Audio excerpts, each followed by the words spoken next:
Hi everyone, welcome back to episode 2 of my career path so far.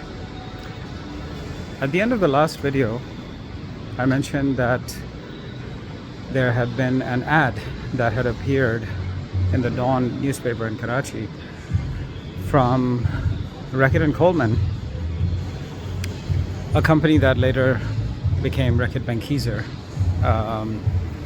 I'll talk about that in another video, but at the time it was known as Reckitt Colman, and it was a quarter-page ad, very bold. The thing I remember most about that ad is that it actually mentioned a minimum age requirement. You had to be 30 years old to even apply for this job. So when I graduated from IBA, I was 21, and into my second year at Philips, I was 23. So there was no way I was going to be the right age, and I was too young and too uninformed, and I guess those were different times when people could actually put things like age specifications in an ad and not get sued.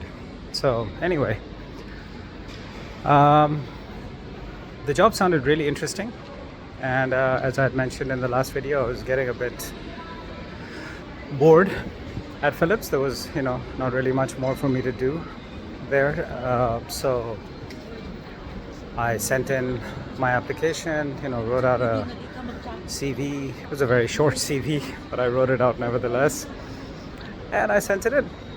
And then I said, okay, whatever happens. So they called me. And I was like, oh, okay. So anyway, I went in for an interview, then a second interview. And then there was a final interview with Mr. Tariq Ikram, who was then the managing director of Reckitt Pakistan. And I went to meet him, had a fantastic interview with him, and I remember him asking me this question, kind of stayed with me. He asked me, what gives you sleepless nights? And I shot back at him, unexplained losses in market share. And he just started laughing, and he was like, okay.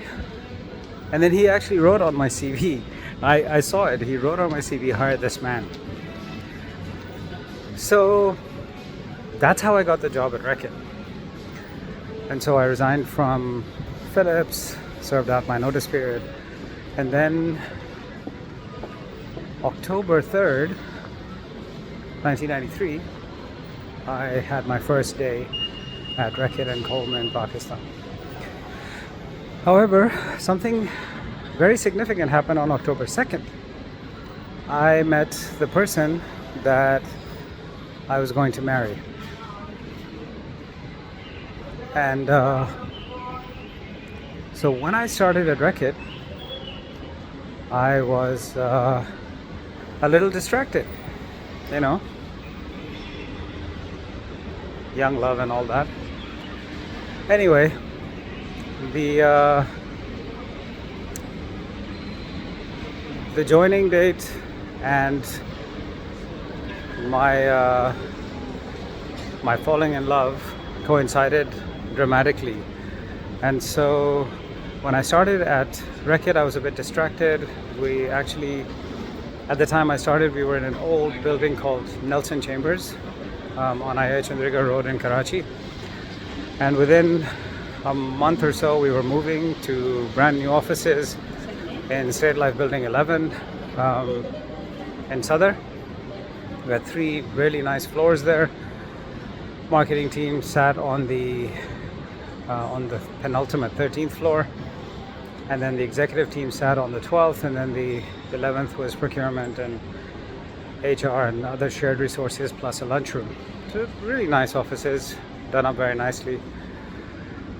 in my second month, my boss, Ali Shirazi, who was at that time the marketing director, called me into his office. He said, listen, I don't know what's going on with you, but you need to get your shit together, because otherwise you're not even going to make it through probation. So he had noticed that I was somewhat distracted. My salary at the time at Reckitt, by the way, was 13,000 rupees a month. And to be able to stay in touch with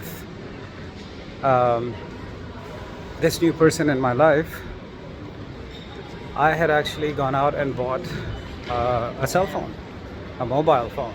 And in those days, it was a brick made by Nokia, weighed about 3 kilos, and the bill, the phone bill for the first month that I got was 14,000 rupees. So I kind of went a little bit crazy. So yeah, that's how distracted I was. And honestly, I'm surprised that Ali didn't fire me. Anyway, he gave me very direct feedback. I got my head up out of my ass and started working. And 2 months later, Ali came back and said, hey, congratulations, you've passed your probation. Onwards. Now, what I was actually doing at Reckitt was working on a brand called Cherry Blossom, which was an iconic brand of shoe polish in South Asia. And it had, was one of Reckitt's really famous and well-known brands, but it had been declining in volume and value over the last 5 years, declining rapidly because habits were changing. People were, just not polishing their shoes as much, and this is in the 90s, so compared to now, for example. So my task, and it was a big one, was to try and turn this decline around, because there was a massive factory attached to this brand. There were hundreds of jobs involved, because if the brand kept on going like this, we'd probably have had to shut the factory down. So said, okay, let's take this on. Now, one of the major reasons for the decline in Cherry Blossom volumes was illegal imports of polish coming in from China. And this was called the Transit Trade, Afghan Transit Trade. And product would come in containers in Karachi and then get shipped up to Peshawar in the northern areas. And then, the polish would be taken out of the containers and put onto sometimes donkey carts and vans and trucks, and then distributed at literally half the price. So the price at that time of Cherry Blossom was around, if I remember correctly, around 12 rupees for a 50 ml tin. And the Chinese polish was available for 7-8 rupees. So while we were trying to, disrupt this illegal trade through follow-ups with the concerned ministries and, government regulators and whatnot, we also said, let's come up with a commercial solution to this. So I went through all the brands that were available in the massive Reckitt brand book, and found a brand called Cobra from Latin America. And it was a very simple design. It just showed a big snake on the front of the tin. And we then went to our R&D team and said, hey, we need a polish formulation that costs less than half of what Cherry Blossom costs now, but does almost the same job. And they just laughed at us. And there was actually quite a bit of unpleasantness with the R&D head, who thought that I was a cheeky little twerp who didn't understand anything. And I probably was. I was probably obnoxious.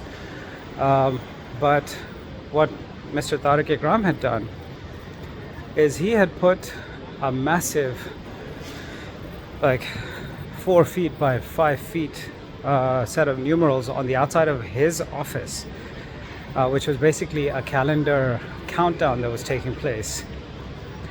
And we had 90 days to launch this product.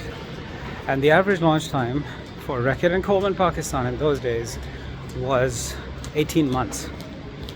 So, the task was to actually bring the launch of a new product timeline down from 18 months to 3 months.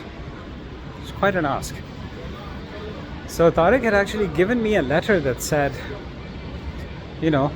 this person is working on this project. Everyone in the company needs to, give him support. And like I said, I was an arrogant 23-year-old, and I used that letter.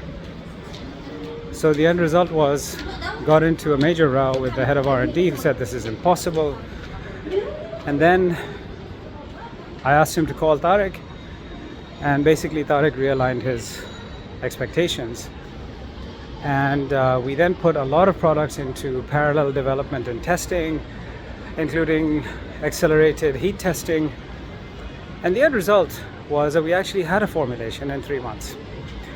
In parallel, we went out and sourced a new tin, and the way we did that was we asked our suppliers, and they said, no, we're not going to supply you a cheaper tin. And we said, okay, fine, then we'll set up a third supplier, and we'll start making it ourselves, in which case they said, okay, fine, we'll make it for you. And so we got a cheaper tin, cheaper formulation, brand new packaging, and we were able to launch it in, I think, 81 days. The product was ready and in market, and the amazing thing is we were able to sell it at 6 rupees while still making a very, very small margin. Because remember, the purpose of this launch was strategic. It was meant to disrupt the flow of Chinese polish and regain some of those volumes, and we were tremendously successful in that.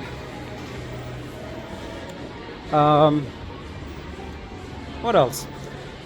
At Reckitt, one of the things I became known for was doing market visits.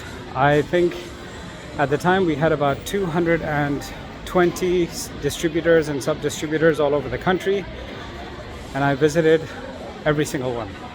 Some of them I visited, their markets on the back of camel carts, donkey carts, little Suzuki pickups, rickshaws, big trucks. I went all over Pakistan.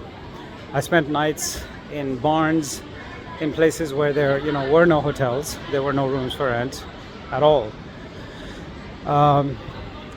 It was phenomenal. One of the best years of my life in terms of just getting to know my own country and see the people, and just understand, at a really deep level what was happening in the country.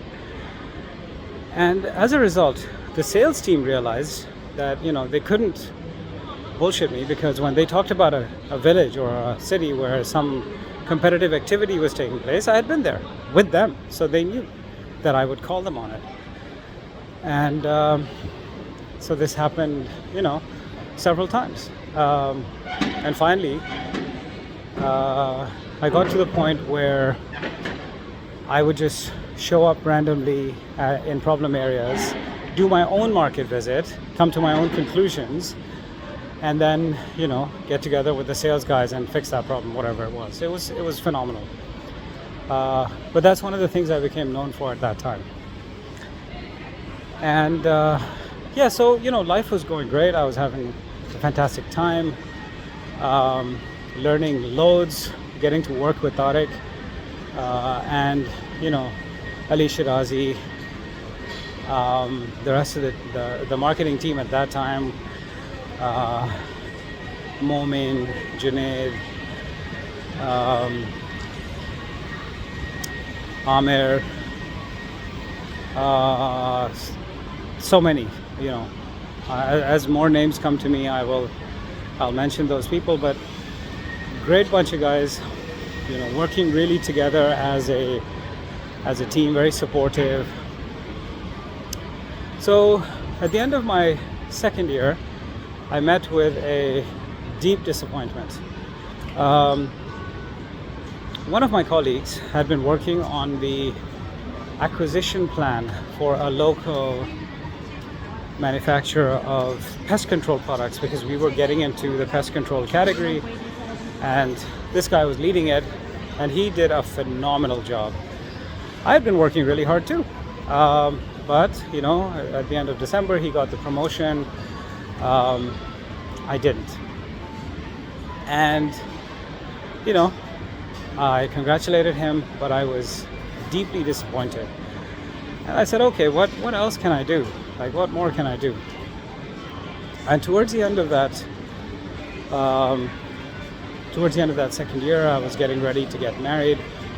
I got married in December 1995. And, I was totally focused on work. And focused to the extent that the day after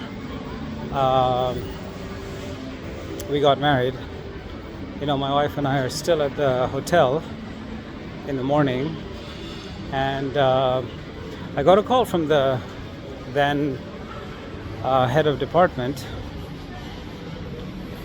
the sales and marketing head, and he asked me to come back to the office to work on a presentation that he had to do for some regional conference.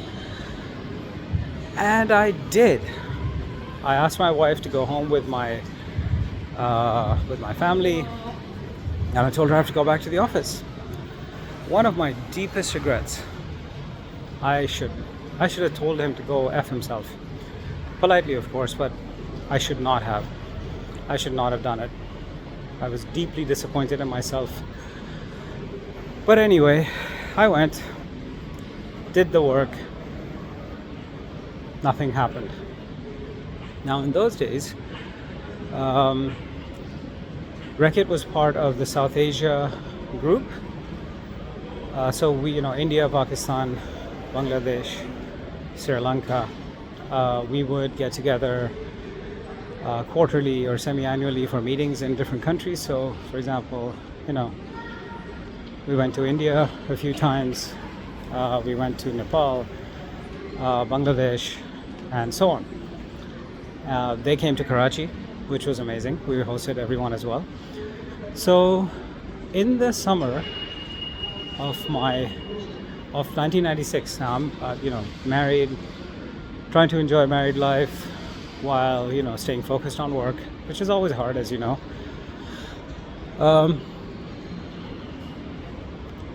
We were all going to Dubai for the first time, so everyone was psyched.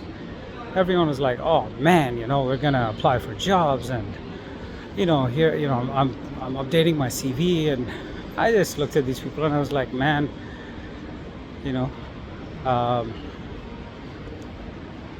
it's not gonna happen. So anyway, off we went. I think there were 7 or 8 of us.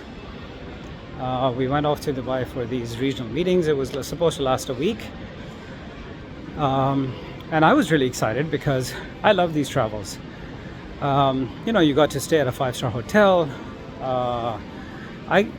Just to give it context, I come from a middle-class family.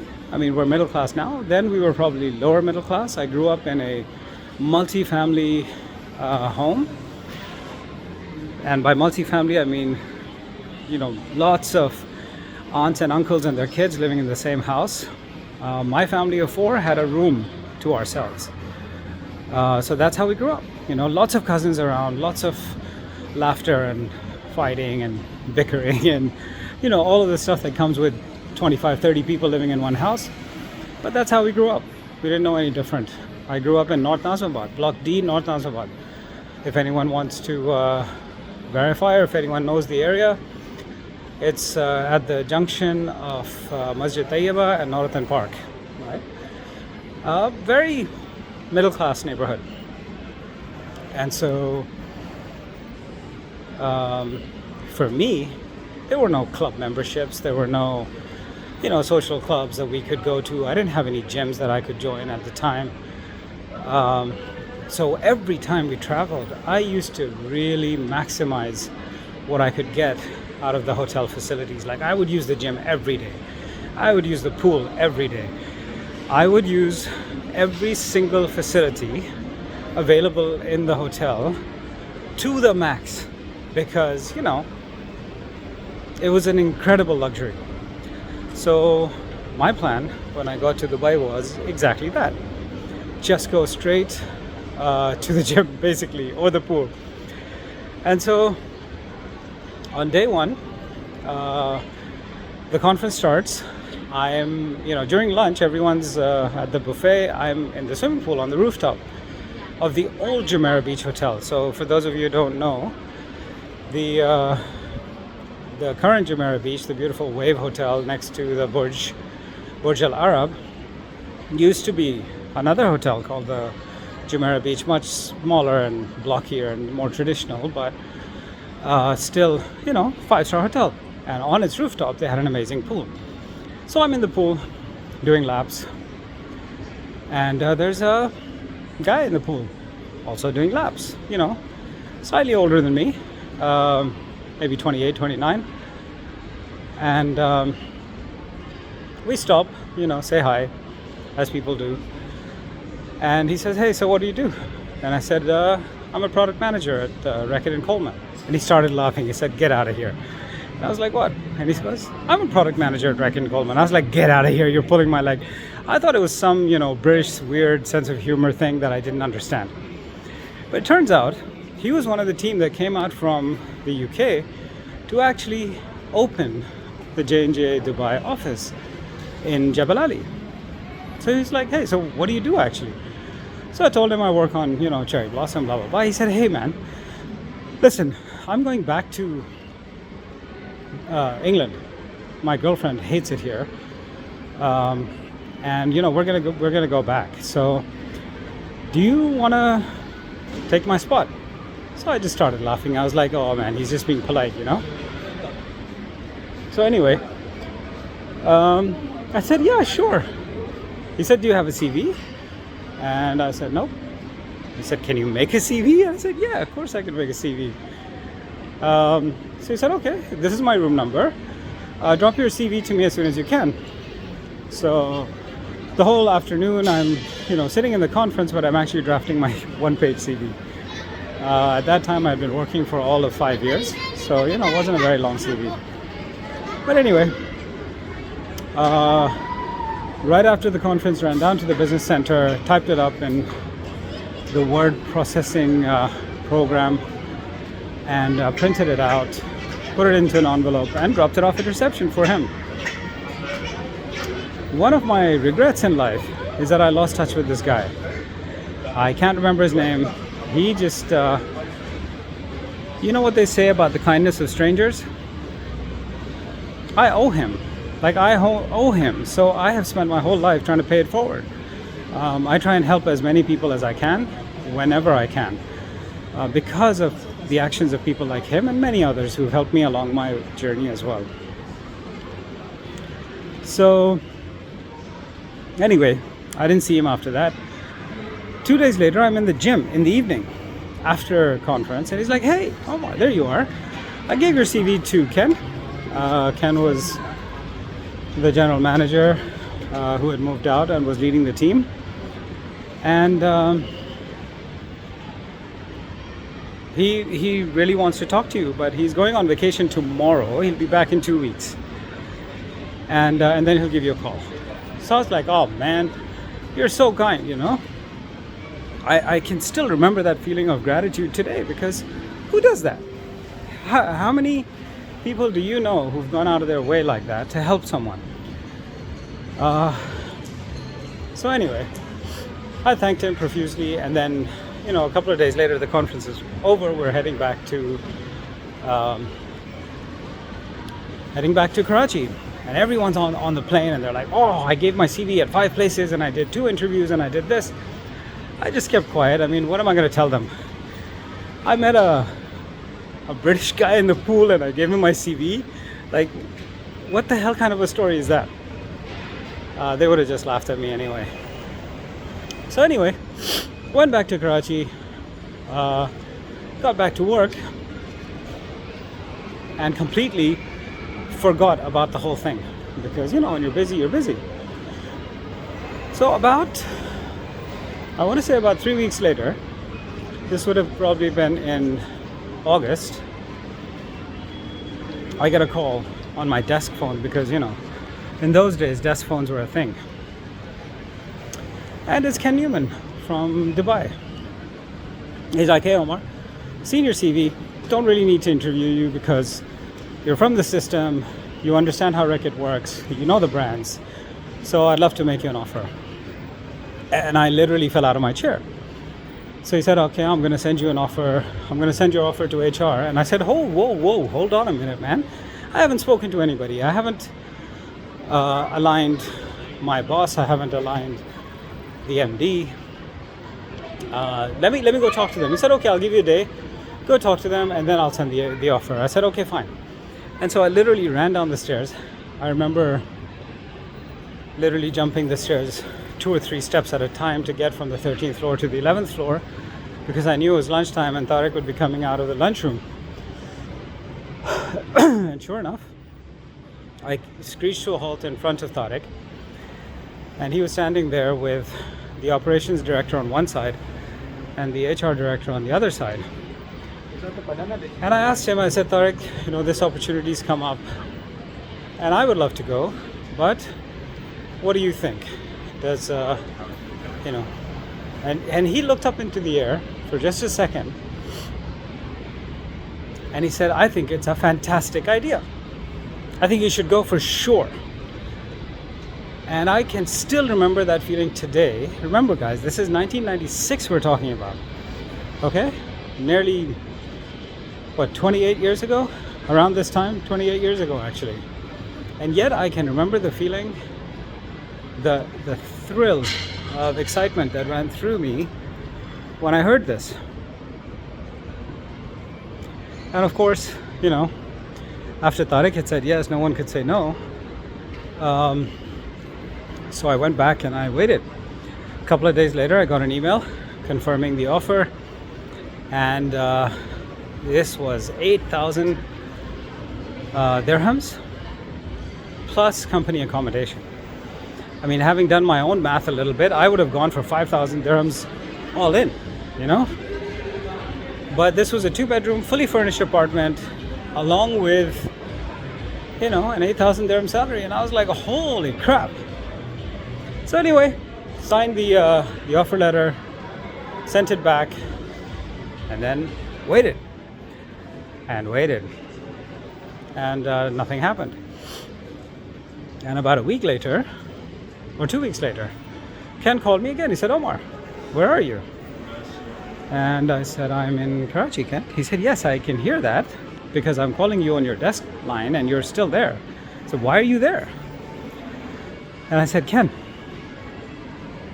I don't have a visa. I don't have a ticket, nothing." He said, "Omar, we sent your visa the day after we sent your offer letter by DHL, and it was received by your HR." And I said, "Whoa, Ken, this is above my pay grade.